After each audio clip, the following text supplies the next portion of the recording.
keti. Opo aku iki kurang sayang, katone tresnomu ngambang, katone atimu bimbang. Sing tak jaluk mau ngerteni, yen tresnoku yo mung karo kowe, ora ono liyane ning atiku mung ono kowe.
sayang kuning kowe selawase mung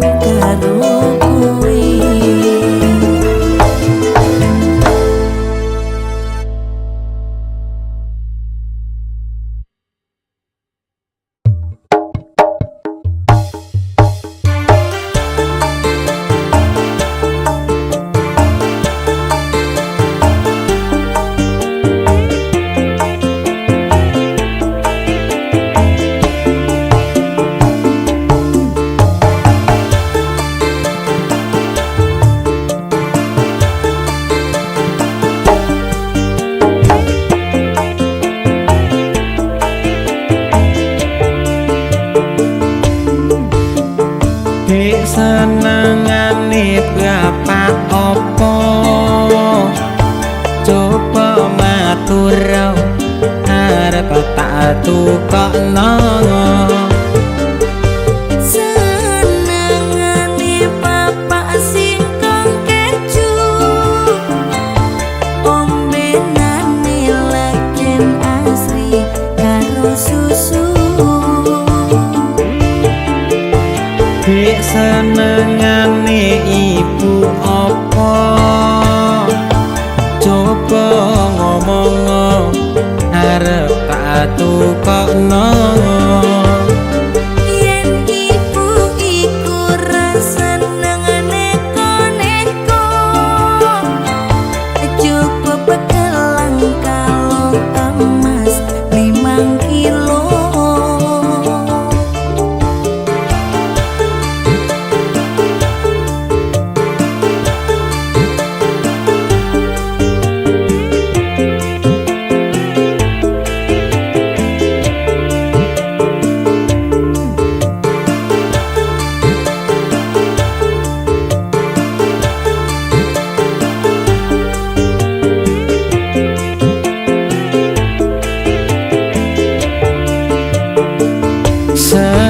senengane bapak iso tak golekno senengane ibu kok ngagetno dodo Tokang takon kuwi tujuanmu apa krungu jawabanku kok motomu apa tujuanku nyenengi calon maratuwa muga-muga ketrima dadi mantune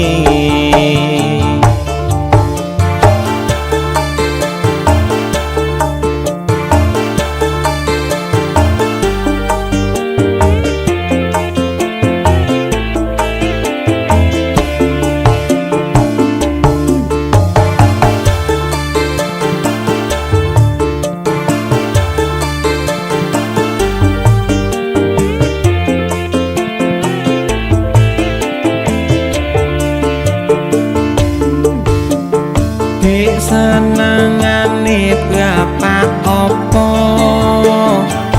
coba matur arep tak tukokno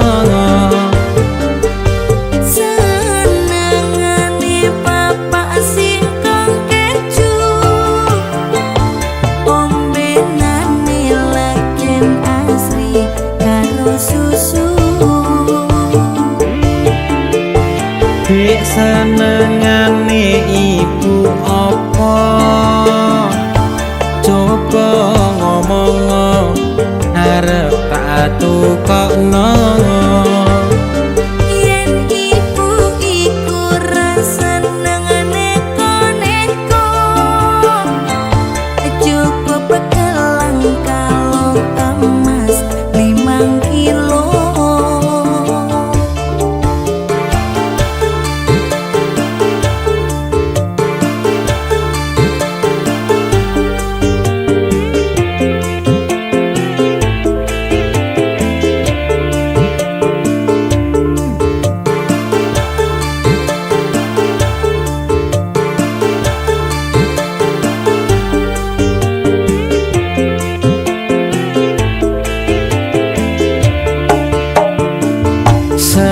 senengane bapak iso tak golekno senengane ibu kok ngagetno dodo Tokang takon kuwi tujuanmu apa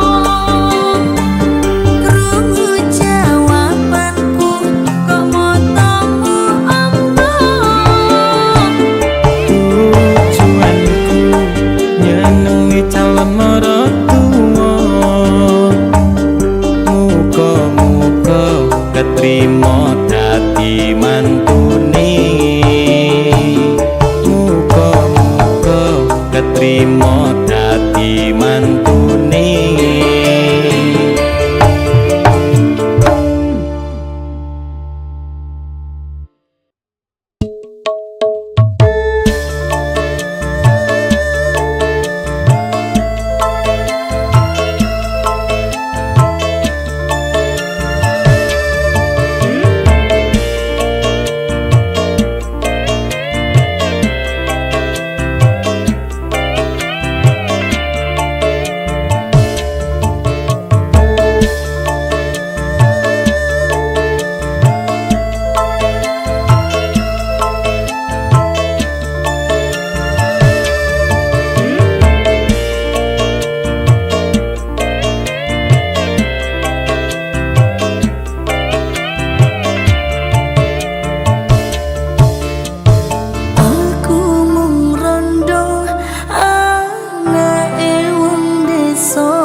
kebencu karo wong liya. Duh wong ayu aja cilik atimu, aku sing bakal nulungi. Aku lan kowe duwe crita sing padha, aku udah ditinggal lunga.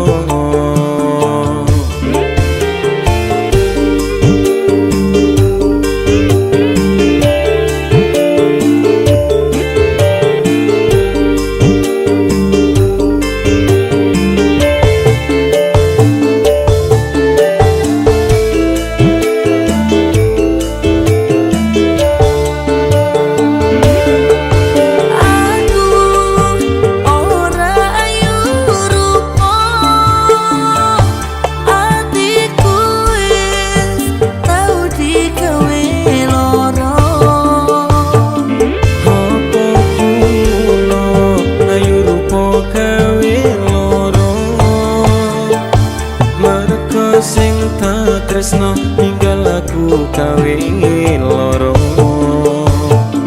Apa kowe iso tak percaya? Aku emoh yen akhire disia-sia. Aku tresno mergo Gusti kang kuwasa. Yen ora percaya ayo sowan marang wong tuwa.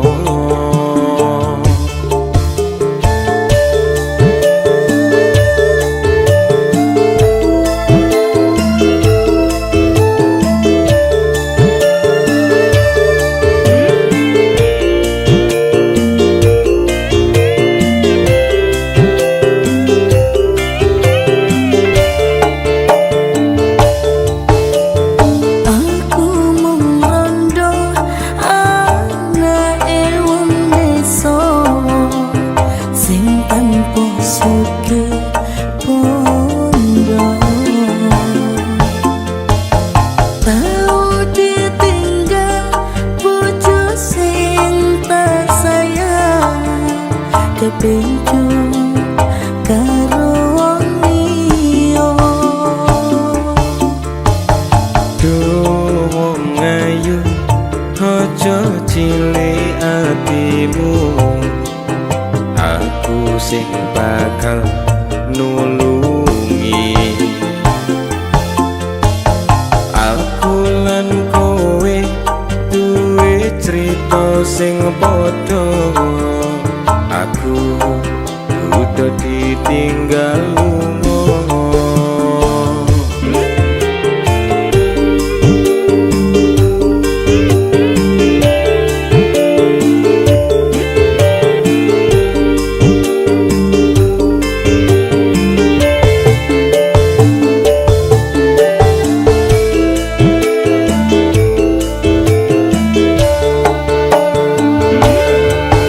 Aku ora ayu rupa,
ketemu lungguh ning sandingku. Wis pirang wengi aku tanpa kowe,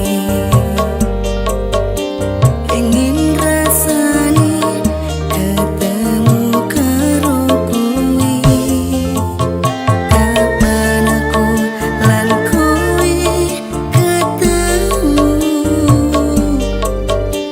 iso nambani rasa kangenku.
Sun sayang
Najan kowe ngilang rapi sata sawang nanging neng ati tansah kelingan manis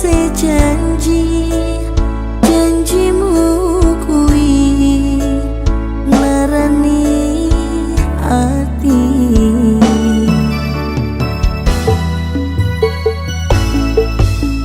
Najan aku lara ning sing kuat nyangga taku sing ana dodo perih rasane yen eling kowe angel tambani.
Najan aku lara ning sing kuat nyangga taku sing ana dodo perih rasane yen eling kowe angel tambani.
wis tak liwati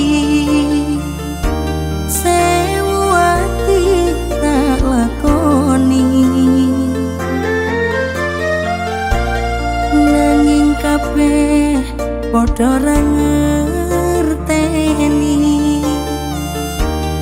lungamu ning endi pirang taun anggonku goleki seprene durung bisa nemoni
bebasan koyo ngenteni udaning mongso ketika najan wong sedelo ora dadi ngopo penting iso ngademke ati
atiku iki mergo kowe,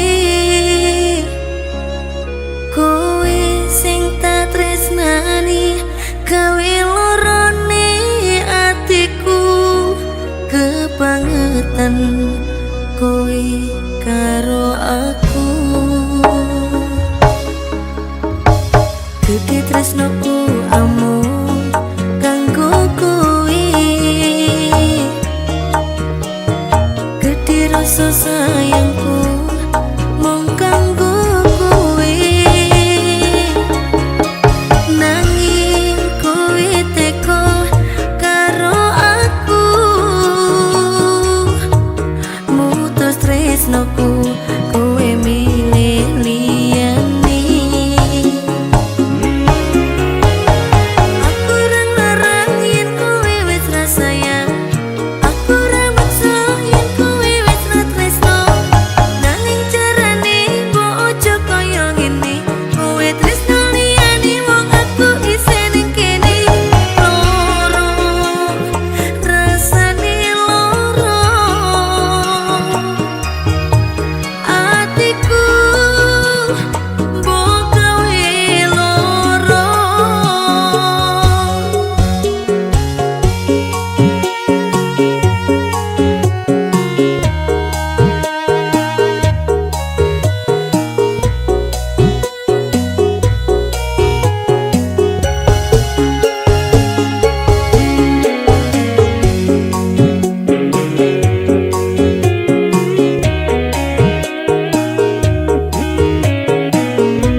aku lan kowe ketemu yen iso mung gawe loroku.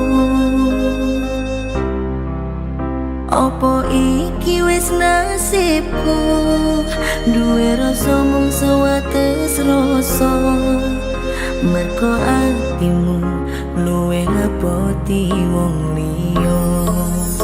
Aku ra ngira kowe citra janji manismu mung ngapusi. Kowe sing tak tresno tulus sangka ati nyatane kowe gawe lara ati. Matur nuwun wis gawe lara atiku, matur nuwun wis gawe tandu atiku. Aku lilo kowe arep ninggal aku yen kowe karepmu. Yen pancen kabeh iki wis takdire, critaku lan critamu cukup sakmene. Dungoku siji amung kanggo uripmu, seneng selawase.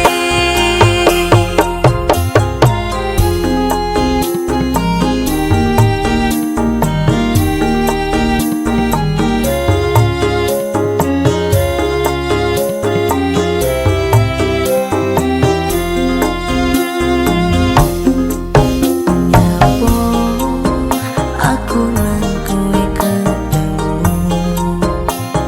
yen iso mung gawe loroku.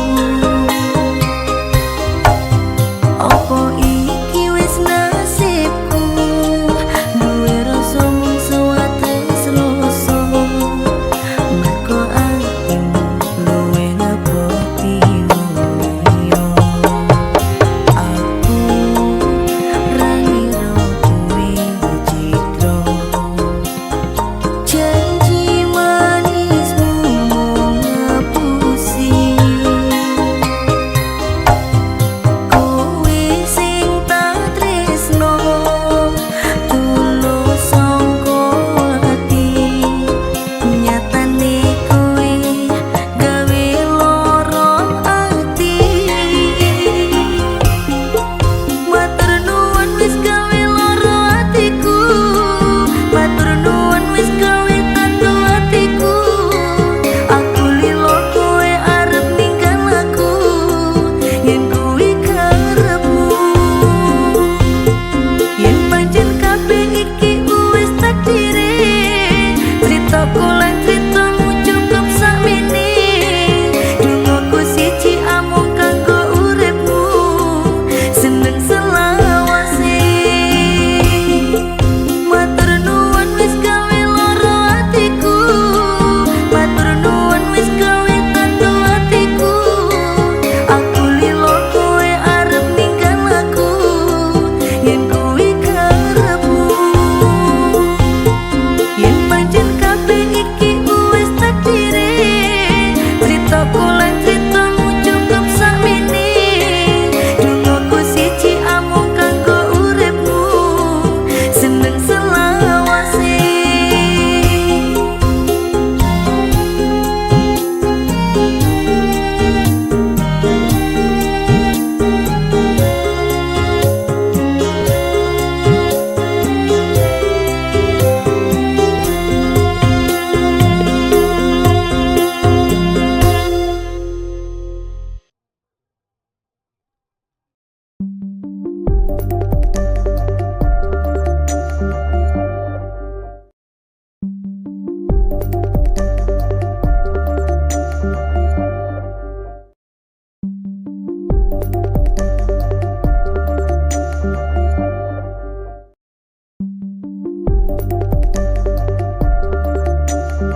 bising banyak suara, semua orang mau jadi pahlawanmu. Tapi aku tahu semua celahnya. Siapa yang paling paham caramu? Enggak butuh banyak kata manis, aku yang hapus kalau kamu nangis. Gak usah dengar yang lain, cukup lihat ke arahku saja. Aku penjaga hati yang paling setia, pasang badan buat kamu tiap masa. Biar dunia runtuh, aku gak pindah, cuma aku yang pegang kuncinya. Ada yang bilang aku terlalu posesif, mungkin benar aku cuma waspada, karena kamu itu terlalu berharga buat jadi bahan coba-coba. Gak perlu izin buat lindungi kamu, itu insting, bukan sekadar mau. Aku penjaga hati yang paling setia, pasang badan buat kamu tiap masa. Biar dunia runtuh, aku gak pindah, cuma aku yang pegang kuncinya. Hanya aku, selalu aku, sampai nanti.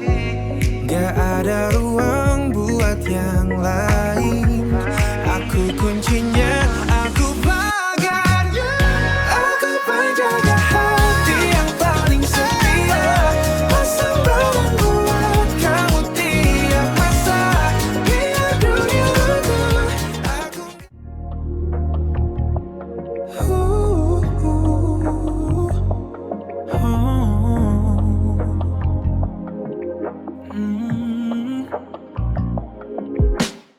sepatuku lepas di depan pintu, beban di pundak masih ikut masuk. Hari ini tajam sikut sana sini, aku lelah pura-pura berani. Dunia luar menuntut terlalu banyak, suaranya bising buat kepala retak. Begitu aku melihat matamu, semua hiruk pikuk itu jadi abu. Aku pulang ke pelukmu, tempat paling aman yang aku tahu. Benamkan wajah di antara bau, biar hilang semua penatku. Hanya di pelukmu aku tenang. Aroma tubuhmu hapus sisa debu, kulitmu hangat redam dingin ragu. Tak perlu kata, tak perlu bicara, detak jantungmu sampaikan segalanya. Di sini aku bukan siapa-siapa, hanya pria yang butuh dijaga. Bukan soal menang atau kalah, cukup pada kamu, aku tak salah. Aku pulang ke pelukmu, aku pulang ke pelukmu, tempat paling aman yang aku tahu. Aku tahu, benamkan wajah di antara bau, biar hilang semua penatku.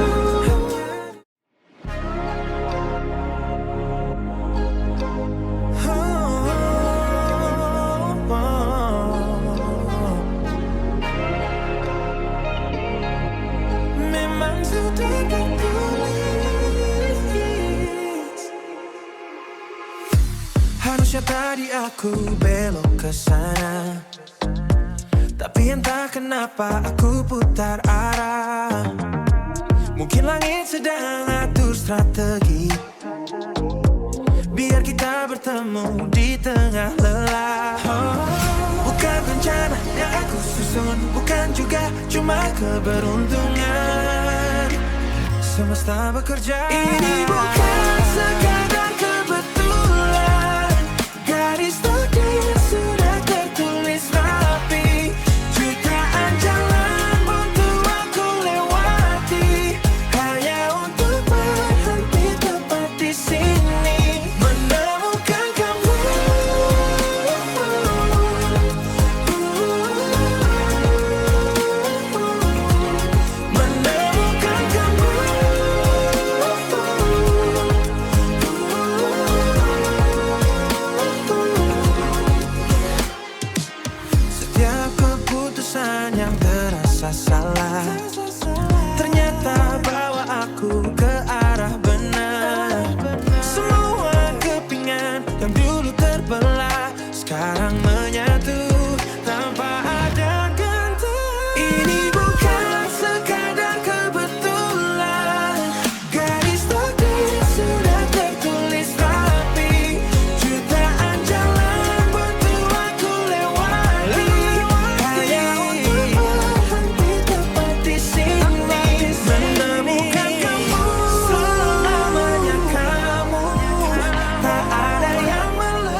yang membasuh luka.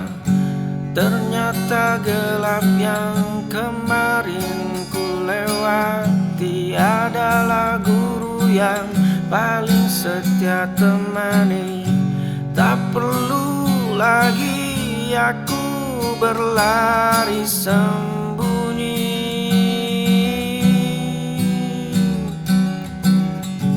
dari bayangan yang terus mengikuti. Genggaman jemari perlahan melonggar. Mari bersalaman dengan luka yang membekas. Ucapkan terima kasih pada setiap yang terlepas. Tak ada hari esok yang bisa dibangun di atas fondasi penyesalan yang menimbun. Di sudut lemari yang berdebu masih ku simpan robekan peta lama. Garisnya kusut penuh noda saksi.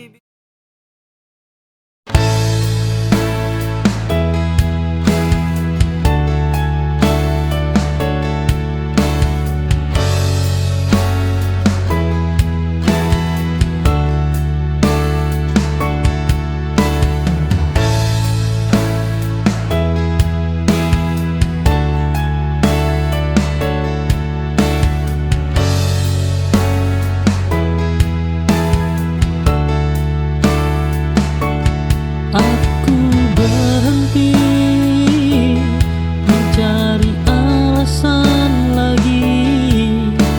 Mengapa kau berubah perlahan? Jawaban singkat tak lagi penting bagiku saat rasa sudah hilang. Kadang diam adalah jawaban. Oh, kali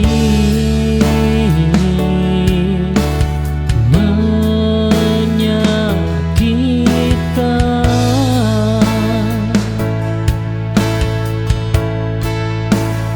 Aku tak lagi bertanya padamu tentang cinta dan kita. Perpisahan ini cukup untuk menutup semua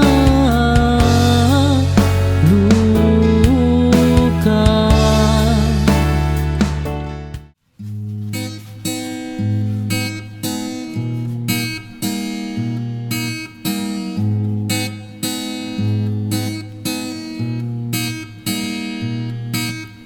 Duduk manis di kursi pengadilan,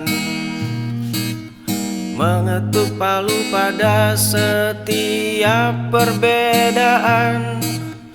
Bibirmu fasih merapal penghakiman sambil menyembunyikan tangan yang kotor. Angin membawa kabar tentang cacat orang lain. Kita adalah ahli bedah untuk luka mereka. Namun buta aksara pada luka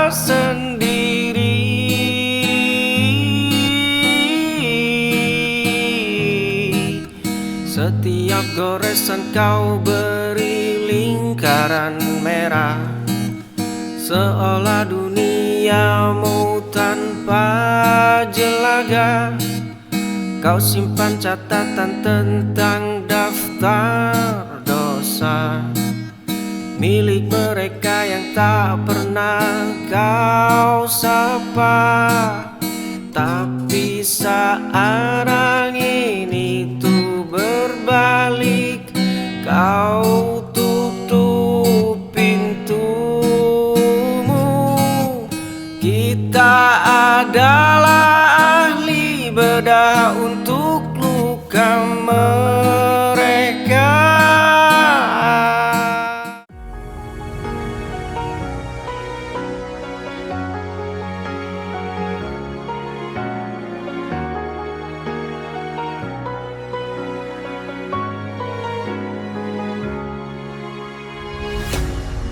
Lautan luas aku arungi, garam di kulit luka yang perih. Kapal tua ini hampir saja karam, dihantam badai di dalam kelam. Tapi di sana kulihat cahaya, ujung perjalanan yang ku punya. Hatiku mulai bergetar kencang, waktunya pulang. Kau dermaga terakhirku, tempatku sandarkan seluruh lelaku. Tak perlu lagi aku berlari, di pelukmu aku berhenti. Kayu yang rapuh, besi yang karat, beban di pundak terasa sangat berat. Kau terima aku apa adanya, tanpa bertanya tentang segalanya. Cahaya itu menghapus duka, pintu hatimu kini terbuka. Hatiku mulai bergetar kencang, waktunya pulang. Kau dermaga terakhirku, tempatku sandarkan seluruh lelaku. Tak perlu lagi aku berlari, di pelukmu aku berhenti. Hanya di sini jangan ku lepas di air tenang, tak ada lagi ombak menerjang. Cukup sudah aku mencari, hanya ada kita di sini. Hanya kita di sini. Dermaga terakhirku.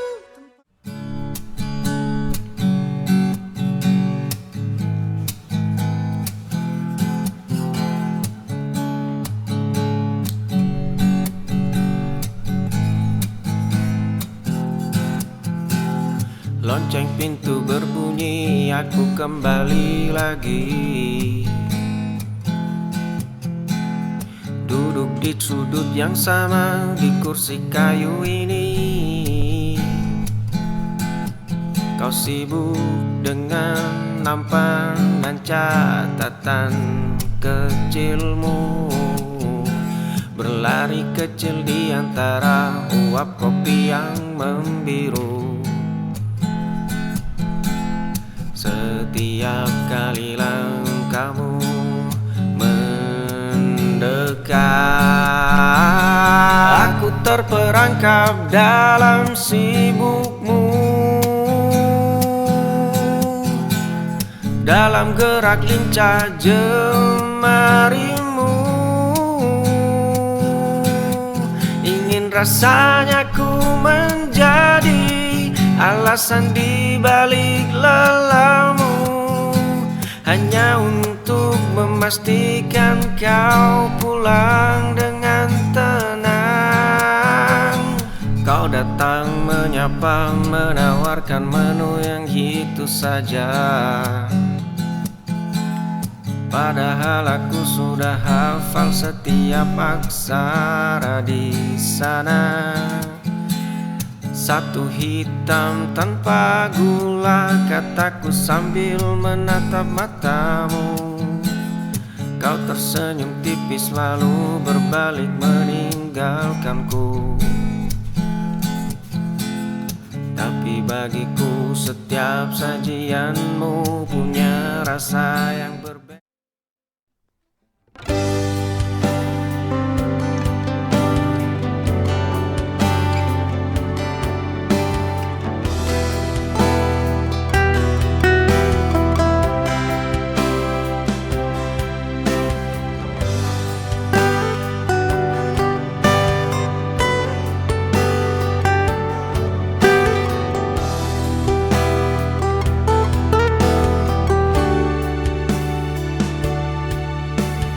saat dunia mulai menjauh dan semua terasa rapuh, kau datang tanpa mengeluh, menghapus luka yang jatuh. Jangan pernah lepaskan aku, oh, di saat hatiku butuh kamu.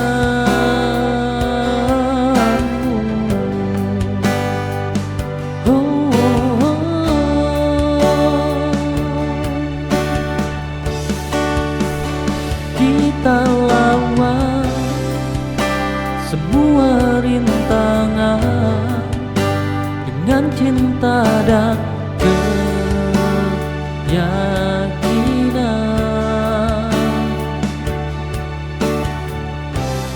Hidup ini penuh ujian, namun kita tetap bertahan.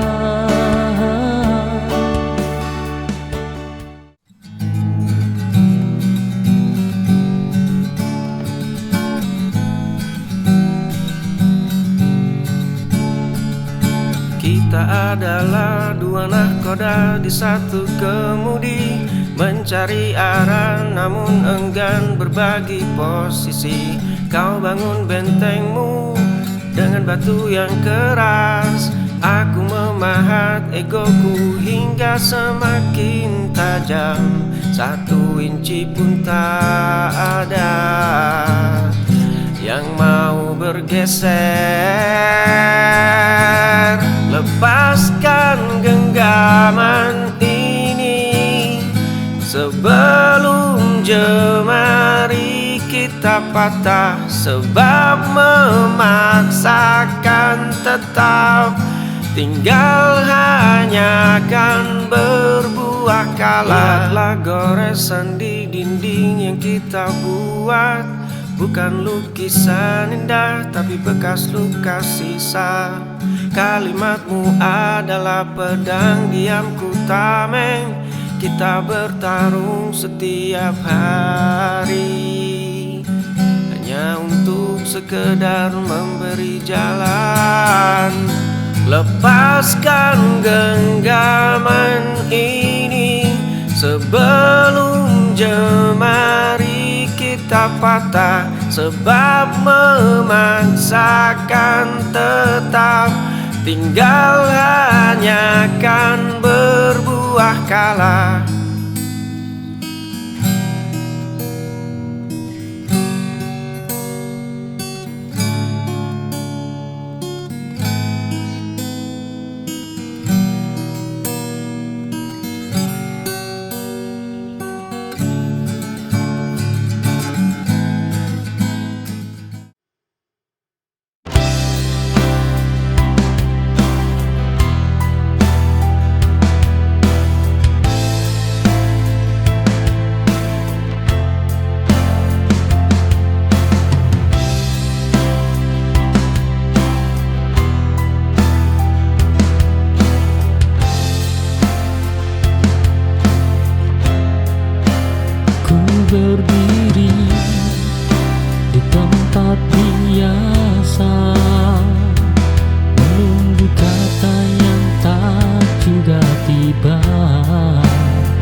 Lampu kota mulai berpijar di jendela kafe.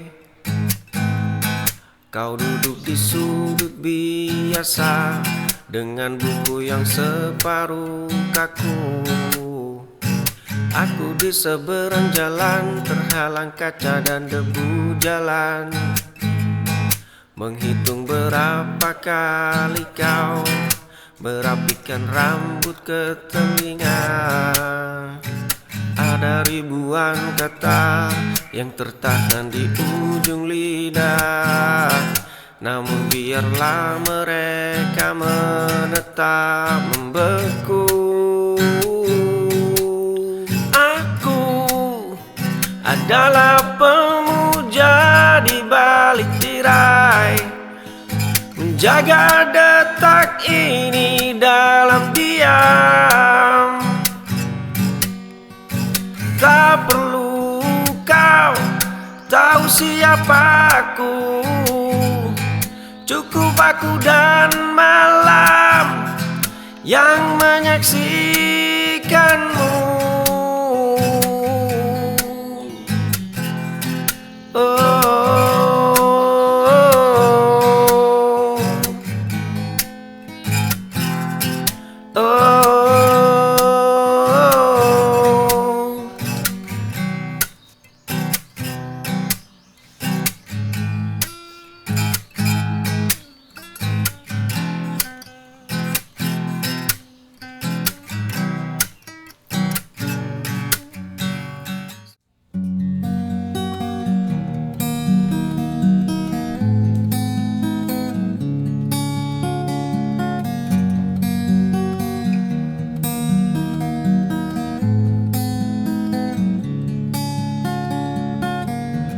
Menatap cermin yang mulai berdebu,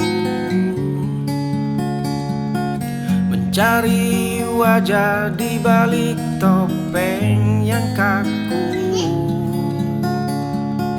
Selama ini kaki hanya mengikuti bayang, berlari jauh namun arahnya melayang. Bagaimana bisa ku mengeja dunia? Pahami dulu setiap sudut yang gelap, peluk sepi hingga tak lagi terasa senyap, sebelum menuntut dunia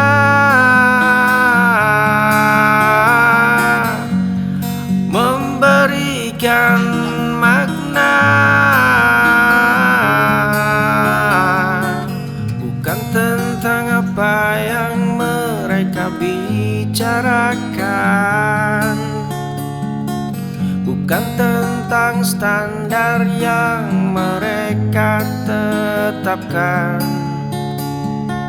Ini tentang dialog antara nurani dan logika, membuka gerbang yang selama ini terkunci rapat. Jika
Terang sudah ku nyalakan sejak sore tadi. Sandalmu rapi di atas ubin putih yang dingin. Kau lepas tas, napasmu terdengar begitu lelah. Aku berdiri di sana hanya berjarak satu langkah, menunggumu bercerita tentang hari yang berat.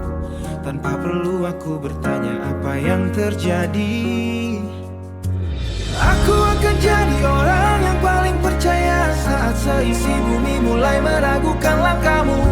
Menjaga tiap api yang kau nyalakan hari ini, memastikan tak ada ingin yang padam begitu saja.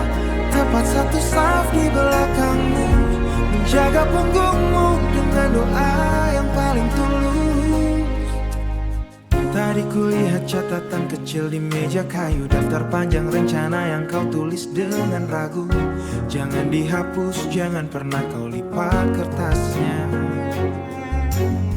Biarkan aku yang bantu bawa beban tasmu, biar aku yang pastikan kendaraan kita siap jalan, agar kau sampai di sana tanpa perlu khawatir. Aku akan jadi orang yang paling percaya saat seisi bumi mulai meragukan langkahmu. Menjaga tiap api yang kau nyalakan hari ini, memastikan tak ada ingin yang padam begitu saja. Tepat satu saf di belakangmu, menjaga punggungmu dengan doa yang paling tulus. Kalau nanti jalanan terasa terlalu menanjak untukmu, dan kau mulai lupa bagaimana caranya tertawa, pakai saja pundakku sampai kau merasa sendiri lagi. Aku tak harus berdiri di depan untukmu.